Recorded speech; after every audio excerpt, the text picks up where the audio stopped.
राजमाता जिजाऊ मासाहेब, त्याचबरोबर ज्यांनी स्त्री शिक्षणाचे दार आपल्या सर्वांसाठी खुले केले त्या क्रांतीज्योती सावित्रीबाई फुले, माता रमाई, पुण्यश्लोक अहिल्यादेवी होळकर, त्याचबरोबर सर्वच थोर महिलांनी आणि पुरुषांनी ज्यांनी स्त्री मुक्तीसाठी आपले पूर्ण जीवन त्याग दिले, त्यांना सर्वांना विनम्र अभिवादन करते. मी मुद्दामून स्त्री शिक्षणाचा उल्लेख केला कारण इथे जर तुम्ही आपण पाहिलं तर सत्कार मूर्तींमध्ये महिलांची संख्या मॅडम जास्त आहे. आजच्या या कार्यक्रमाचे अध्यक्ष म्हणून आपल्याला लाभलेले आमचे ज्येष्ठ नेते, मार्गदर्शक, सांगोला नगरीचे माजी नगराध्यक्ष सन्माननीय बनकर आबा, त्याचबरोबर थोड्या वेळापूर्वीच ज्यांनी इथून प्रस्थान केलं ते आपले सांगोला तालुक्याचे पोलीस स्टेशनचे कर्तव्यदक्ष PI खंडाळे साहेब, त्यांच्या सहकारी उबाळे मॅडम, त्याचबरोबर या कार्यक्रमासाठी उपस्थित असणारे मैना मॅडम बनसोडे, किशोरदादा बनसोडे, बापूसाहेब ठोकळे, दीपकदादा बनसोडे, तानाजी काका बनसोडे, कुंदन बनसोडे, मिलिंद बनसोडे आणि आताच PSI मॅडमनी ज्यांचा उल्लेख केला ते ऍडव्होकेट अक्षयदादा बनसोडे, त्याचबरोबर सर्वात प्रथम आणि ज्यांचा उल्लेख ऍक्च्युली झाला नाही त्या आजच्या सर्व सत्कार मूर्ती, त्यात कुमारी स्नेहल शशिकांत सुतकर, त्याचबरोबर अक्षय वाल्मिक माणेसाहेब, Sana Khatik madam, Sandhya Rani Sawant madam, Sakshi Sargar madam, Swapnali Shelke madam, Shri Prabhakar Kamble, Pawar sir, Praveen Pagare sir, Akshay Pawar sir, Jaysing Bhoik sir, Shri Manoj Babar sir आणि श्रीमती प्रणाली बंडू उबाळे मॅडम. या सर्व खरं तर मी आपली जी संस्था आहे बुद्ध भीमराज मागासवर्गीय बहुउद्देशीय सामाजिक संस्था महाराष्ट्र राज्य यांचं खरं तर खूप कौतुक करेन की आपण अतिशय चांगला सत्कार सोहळा या ठिकाणी आयोजित केला. यातील काही आजचे जे सत्कार मूर्ती आहेत त्यांच्या काही आता साक्षीला मी मुद्दाम मॅडम म्हटलं कारण मी आधी साक्षी म्हणून बोलवायचे आणि आता साक्षी मॅडम झाल्यात. म्हणजे हे परिवर्तन आपल्याला या शिक्षणामुळे आणि या स्पर्धा परीक्षात उतरल्यामुळे आपल्याला दिसतं. ज्या व्यक्तीला आधी आपण एकेरी नाव मारायचो त्यांना मॅडम, साहेब, सर हा जर मान सन्मान आपल्याला हवा असेल आणि खऱ्या अर्थाने जर या समाजासाठी ज्या मातीत आपण जन्माला आलो त्या मातीचं जर आपल्याला ऋण फेडायचं असेल आणि या समाज सेवेचा वसा जर आपल्याला पुढे घेऊन जायचा असेल तर निश्चितपणे या स्पर्धा परीक्षेकडे सर्व तरुण पिढीने वळणं ही काळाची गरज आहे. नक्कीच त्यात यश अपयश हे असतंच, पण ज्या लोकांना यश मिळालं त्यांचं खरं तर खूप खूप कौतुक. पण त्याचबरोबर मला असं वाटतं की त्यांच्या कुटुंबाचंही खूप कौतुक आहे. कारण मी साक्षीला पर्सनली ओळखते तर अगदीशा छोट्याशा वाडीवरून येणारी ही मुलगी आहे, पण चिकाटी आणि ते आपल्याला ध्येय गाठायचंय आणि त्यासाठी तिनं खरं तर इंटरनॅशनल लेवल ऍथलेटिक प्लेयर पण आहे. तर या म्हणजे फक्त आपल्या वाडीचंच नाही तर आपल्या तालुक्याचंही नाव मोठं करण्याचं काम आपल्या सर्वांच्या माध्यमातून होत आहे. त्याबद्दल या तालुक्याचं जे प्रतिनिधित्व आता करत आहेत ते सन्माननीय आमदार डॉक्टर बाबासाहेब देशमुख यांच्या मनात आपल्या सर्वांविषयी आजचे जे सत्कार मूर्ती आहेत खरं तर विशेष मी तुमचा आभार मानते. कारण आपल्यामुळे या तालुक्याला एक वेगळा मान सन्मान मिळालेला आहे, एक वेगळी उंची आपल्या सर्वांमुळे या तालुक्याला मिळालेली आहे. पण त्याचबरोबर जेव्हा कोणताही अधिकार येतो तेव्हा जबाबदारी देखील तितकीच वाढते आणि निश्चितपणे ती आपण चांगल्या प्रकारे पेलवाल अशी अपेक्षा या ठिकाणी आपल्याकडून व्यक्त करते. कारण असं म्हणतात अधिकाऱ्याचे जसे जसे एक्सपिरियन्स वाढत जातो तसं तसं त्यांचं मन खूप कठोर होत जातं आणि थोडंसं समाजाकडे बघण्याची दृष्टी त्यांची बदलते. तर असं न हे करता आपण कोणत्या व्हिजननी या स्पर्धा परीक्षेत उतरलेलो आहोत आणि कोणत्या व्हिजन आपल्याला पुढे घेऊन जायचंय हे कायम आपल्या स्मरणात असावं, असं देखील विनंती मी तुम्हाला हे करते. कारण शेवटी तुम्ही कोणत्याही म्हणजे अगदी क्लास 3, क्लास 2, क्लास 1 पासून कोणत्याही पदापर्यंत गेला तरी पण तुमच्या नावापुढे एक टॅगलाईन असतं, ते म्हणजे गव्हर्नमेंट सर्वंट, शासनाचे सेवक, म्हणजे जनतेचे रयतेचे सेवक. आणि ही भावना आपल्यात असावी अशी मी विनंती आपल्या सर्वांना करते. नक्कीच हे अधिकार आपल्याकडे दिलेले जातात. हे अधिकार वाण्याने आपण समाजाला न्याय देण्याचं काम आपल्या हातून घडेल अशी अपेक्षा देखील या ठिकाणी व्यक्त करते. आणि बापूसाहेब ठोकळे, आपण ज्या युवकांचे जे प्रश्न आहेत निश्चितपणे आमदार साहेबांच्या डोक्यात ते आहेत. आणि नक्कीच आपल्या तालुक्यातील बरेच मुलं स्पर्धा परीक्षेसाठी प्रयत्न करत आहेत. तर या मुलांसाठी एक चांगली सुसज्ज अभ्यासिका कशी आपल्याला डेव्हलप करता येईल याचं विजन देखील त्यांचं आहे आणि थोड्याच दिवसात ते तुम्हाला पाहायला मिळेल. पण मी हे देखील सांगेन की शिक्षण महत्वाचं आहे, नोकरी पण महत्वाचीच आहे, पण तितकंच आपण उद्योगाकडे पण वळणं ही काळाची गरज आहे. आणि त्यामुळे आपल्या सर्व तरुण पिढी जी आहे ही चांगली उद्योजक देखील बनू शकते.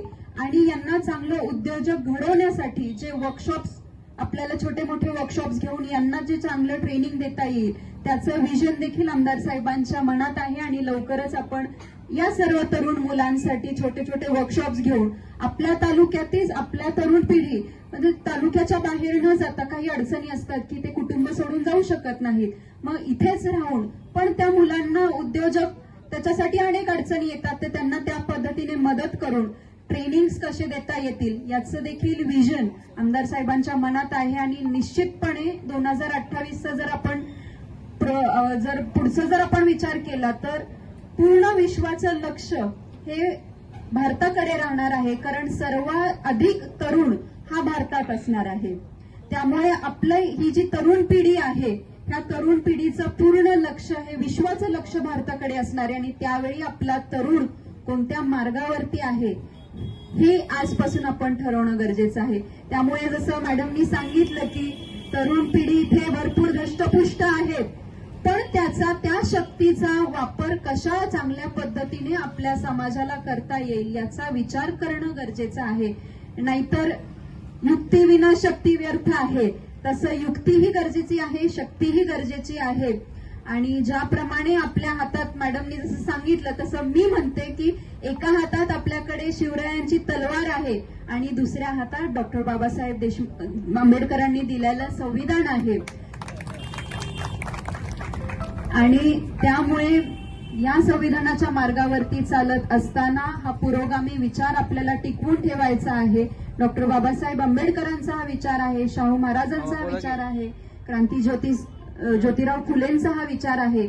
आणि हा विचार तरुण पिढीपर्यंत रुजवावा ही देखील आजच्या आता जसं किशोरदादांनी आपलं प्रास्ताविक व्यक्त केलं तेव्हा अशा अनेक ज्या गोष्टी आहेत की त्या तरुण पिढीपर्यंत पोहोचवणं हे आपल्याला गरजेचं आहे. आपला जो इतका चांगला उज्ज्वल इतिहास आहे या तरुण पिढीपर्यंत पोहोचवणं गरजेचं आहे. त्यासाठी आपण छोटे छोटे सेशन्स कसे घेऊ शकू किंवा रोज तासभर का होईना आपल्याला वाचन कसं करता येईल. आणि या मुलांना सर्वांना जो आपला इतका चांगला उज्ज्वल इतिहास आहे तो पुढे घेऊन जर जायचा असेल त्यांना ते समजावून सांगणं गरजेचं आहे.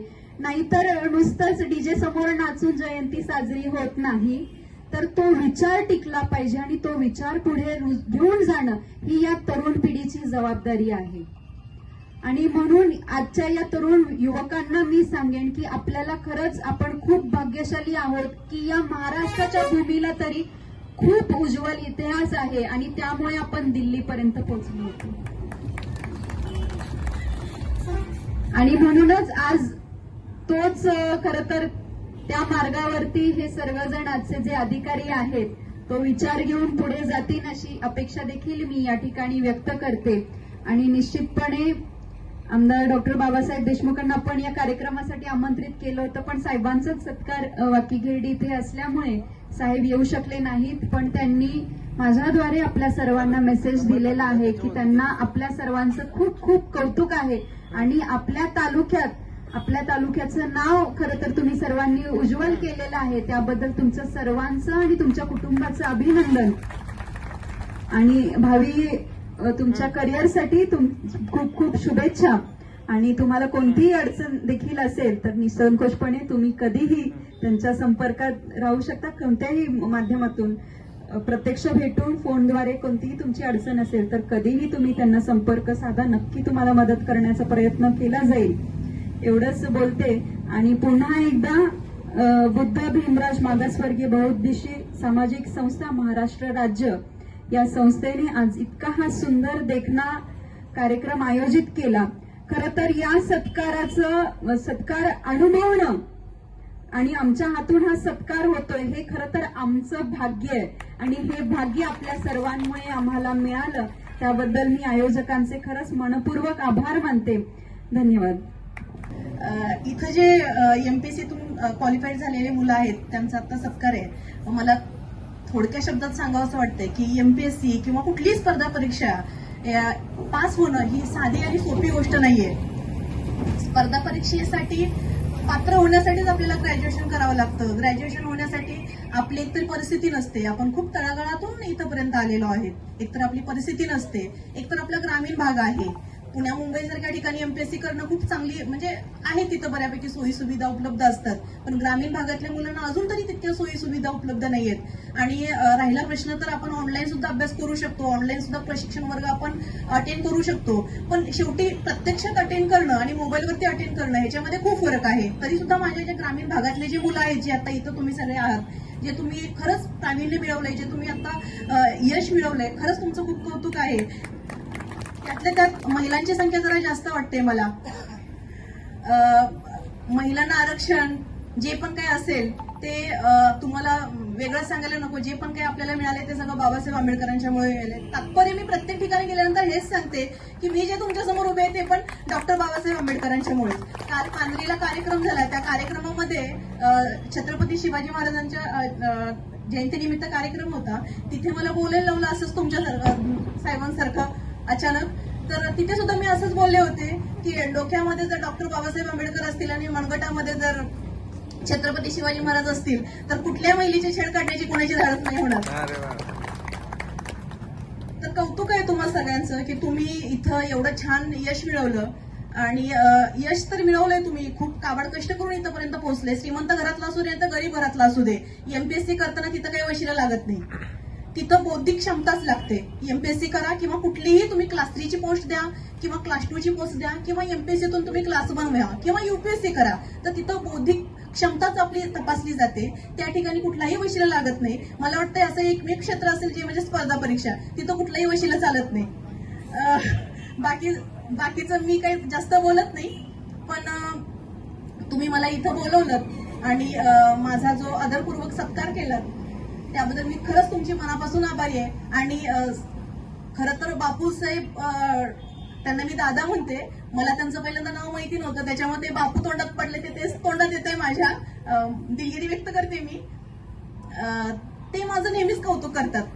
इतकं काही मी केलेलं नाहीये ताई, इतकं काही मी केलेलं नाहीये. ते माझं नेहमीच कौतुक करतात. आता हे तुम्ही मला जे कौतुक करताय ते खरंच मी खूप भारावून जाते प्रत्येक ठिकाणी. आणि परत असं मला वाटतं की अजून आपण खूप छान काम करावं. पण काम करत असताना माझ्याकडून तुमच्यासाठी जर काही कधी अपेक्षाभंग झाला असेल तर मी तुमची दिलगिरी व्यक्त करते. आणि जे इथं माझ्या समोरचे माझे सहकारी असतील, जे आता स्पर्धा परीक्षेतून उत्तीर्ण झालेले आहेत, त्यांना मी अशी विनंती करते की तुम्ही इथं यश तर तुम्ही संपादन केलेलं आहे, परंतु तुम्ही जेव्हा जॉब कराल त्यावेळेस तुम्ही एका तरी माणसाला न्याय देण्याचा प्रयत्न केला तरी तुमच्या जे यश आहे ते यश खरंच त्याला एक गोडीची किनार लागली असं आपण समजूया.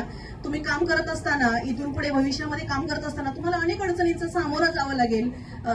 कधी मी असं ऐकलेलं पण आहे की नोकरी लागणं सोपं आहे परंतु ती टिकवणं खूप अवघड आहे असं मी ऐकलंय. तर तुम्हाला काम करत असताना तशा अडचणी सुद्धा येतील, तर तुम्ही डगमगून न जाता शांतपणे विचारपूर्वक सतसत विवेक बुद्धीने तुम्ही जर कुठलाही डिसिजन घेतला तर तुमचे पाय कधीच खेचले जाणार नाहीत. आणि तुम्ही काम करत असताना तुम्हाला तिथं मी काय पास झालो, मी काय म्हणून मी पण धाडस करायची बोलायला. अक्षय दादा, माझी तुम्हाला एक विनंती आहे. आपली मुलं खूप धष्टपुष्ट आहेत, शिक्षण कमी असेल परंतु 12वी तर सगळ्यांचं झालेलं आहे. तुम्ही एक 12वी झाल्यानंतर पोलीस भरतीसाठी एक तुम्ही समाजासाठी जर एक अकॅडमी काढलीत, इथं मुलांसाठी वाचनालय काढलं, तर खरंच मला खूप छान वाटेल. आणि त्याच्यासाठी तुम्हाला माझ्याकडून काही मदत लागली तरी सुद्धा मी करेल. माझं मराठी ग्रामर तसं बरं आहे, मराठी ग्रामरविषयी मी कुठूनही शिकवायला येईल किंवा मी ऑनलाईन शिकवेल, ह्याची मी तुम्हाला ग्वाही देते आत्ताच. पण अक्षय दादा, माझी तुम्हाला विनंती आहे, तुम्ही तरुण वर्गाचे खरं तर तुम्ही सारथी आहात. तरुण वर्ग तुमचा फॅन आहे. मी बघितलंय नांद्रादूर क्षेत्रामध्ये काम करत असताना जिथं अक्षय दादा असतील ना, तिथं झुंडच्या झुंड मुलांची असते. खूप मुलं येतात, तरुण वर्ग खूप त्यांचा फॅन आहे.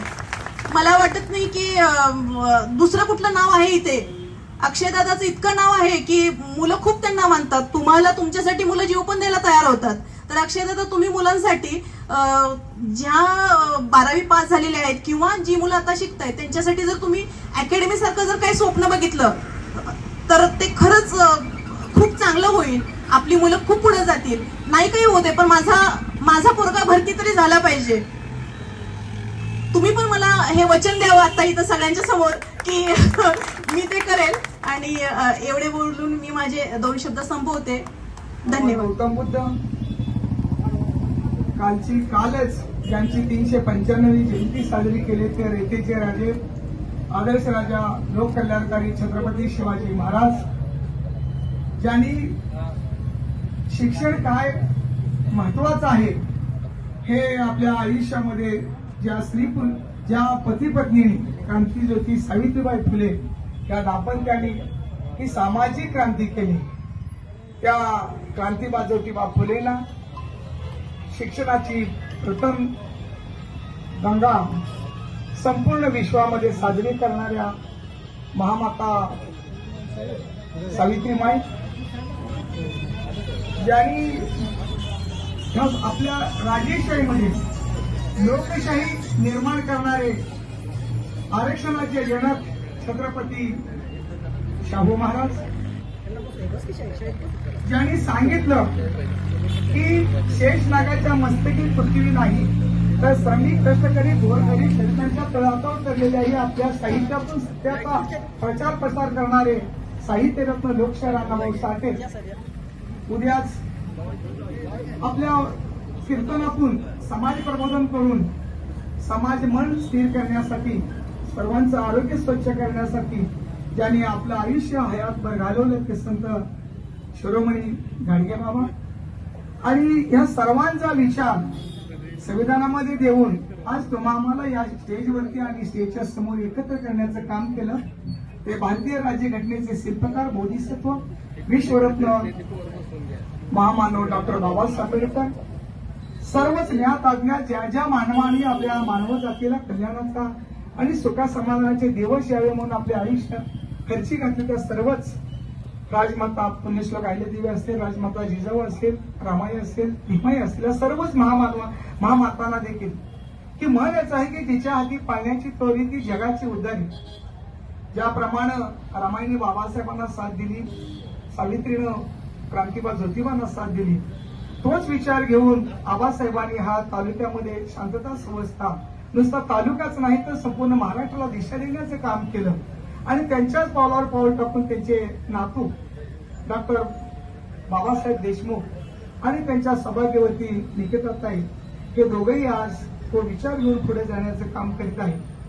बंधू आणि भगिनींनो, की आपण जीवन जगत असताना आज या कार्यक्रमासाठी आपण जे प्रमुख पाहुणे उपस्थित केलेले आहेत आणि त्यांचा सत्कार करण्याचा उद्देश जो आहे, तर आज ह्या परिस्थितीमध्ये शिक्षण किती महागडं होत चाललेलं आहे आणि कशासाठी आपण या गुणवंतांचा सत्कार करायचा. आज या ठिकाणी आजच्या कार्यक्रमाचे अध्यक्ष जे आहेत ते या सांगोला नगरीच्या सांगोला शहरामध्ये एक हॉटेल व्यवसायामध्ये हॉटेलचं वेटर करणारे आमचे आदरणीय आभार.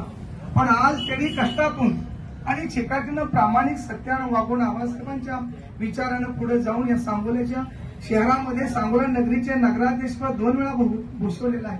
आणि व्यवसायामध्ये असतील म्हणजे ज्या ज्या ठिकाणी ते आहेत ते अतिशय प्रभावीपणे या सांगोला तालुक्यातील लोकांची सेवा करते. त्यामुळे केळुसकर गुरुजी हे बाबासाहेब आंबेडकरांच्या वडिलांचे दोस्त होते, रामजी बाबाचे. आणि रामजी बाबांनी बाबासाहेबांची ओळख छत्रपती शाहू महाराज आणि छत्रपती सयाजीराव गायकवाड महाराज यांची ओळख करून दिली. आणि वयाच्या 26व्या वर्षी बाबासाहेब आंबेडकर अमेरिकेमध्ये जातात आणि महाराज म्हणतात, अरे तू शिकून पुढे काय करणार आहे? तर बाबासाहेब म्हणतात की मी शिकून, महाराज म्हणतात तुम्ही तुला स्कॉलरशिप देतो पण पुढे काय करणार? तर वयाच्या 26व्या वर्षी बाबासाहेब म्हणतात मला प्रॉब्लेम म्हणजे पैसा हा एकच ठिकाणी राहिला नाही पाहिजे, पैसा हा फिरला पाहिजे आणि त्यासाठी मला अभ्यास करायचा. आणि मग बाबासाहेब आंबेडकरांनी प्रॉब्लेम ऑफ रुपीज दिला की पैसा खालून वर आणि वरून खाली माणसापर्यंत फिरला पाहिजे. आणि त्यांनी सांगितलं की मानव वंशशास्त्राचा मला अभ्यास करायचा आहे, ही जातीयता नष्ट करायची असेल तर मानव वंशशास्त्राचा मला अभ्यास करायचा आहे. वयाच्या 26व्या वर्षी. आणि बाबासाहेब आंबेडकरांना किती आयुष्य मिळेल? 65-66 वर्षांमध्ये आज जग त्याला सिम्बॉल ऑफ नॉलेज म्हणतं. केवळ आणि केवळ बाबासाहेब आंबेडकरांनी 50,000 ग्रंथ वाचले, संपूर्ण धर्माचा अभ्यास केलेला आहे. आणि असा विचार घेतला म्हणून बाबासाहेबांनी कारखाने काढले, जमीन बाबासाहेबांना नव्हती, काही तुम्ही कितीही पैसे कमवा ते संपणार आहे. तुमच्याजवळ किती धन आहे तेही संपणार आहे, तुमच्याजवळ ताकद आहे ते देखील संपणार आहे. पण तुम्ही ज्ञान घेतलेलं हे तुमच्या बरोबर येणार. म्हणून कणा एक आमचा कवी म्हणतो, कणाकणाने ज्ञान घेऊन प्रबुद्ध हो मानव, की माणसाला ज्ञानाशिवाय तुमची प्रगती नाही. पूर्वीच्या काळात असायचं, जो मोठा बागायतदार आहे तो फार गावाचा श्रीमंत असायचा, जो सावकार आहे तो श्रीमंत असायचा, राजा गावाचा त्या विभागाचा मालक असायचा. परंतु ज्ञान तुम्ही कुठेही जावा, म्हणजे म्हण आहे की स्वदेशी पूजे ते राजा विद्वान सर्वत्र पूजे. राजा त्या गावापुरता, सावकार त्या गावापुरता, पैसेवाला तो गावापुरता, पण ज्ञानी माणूस. आज बाबासाहेब आंबेडकर म्हणतात की मी एवढे जे निर्माण केलेलं आहे की केवळ आणि केवळ मला माणसाचा सहवास नको वाटायचा, पण मला पुस्तकाचा सहवास एवढा आवडायचा की पुस्तक हे त्यामध्ये शंख आणि शिंपले, ज्याप्रमाणे समुद्रामध्ये शंख आणि शिंपले असतात, तर तुम्ही जर त्या ज्ञानातून काय घ्यायचं, मोती घ्यायचे का शंख घ्यायचे का शिंपले घ्यायचे आपल्या जवळ आहे. आणि पुस्तक हे तुम्हाला तुमचं मस्तक शांत करण्याचं काम करतं, तुम्हाला ज्ञानी करतं.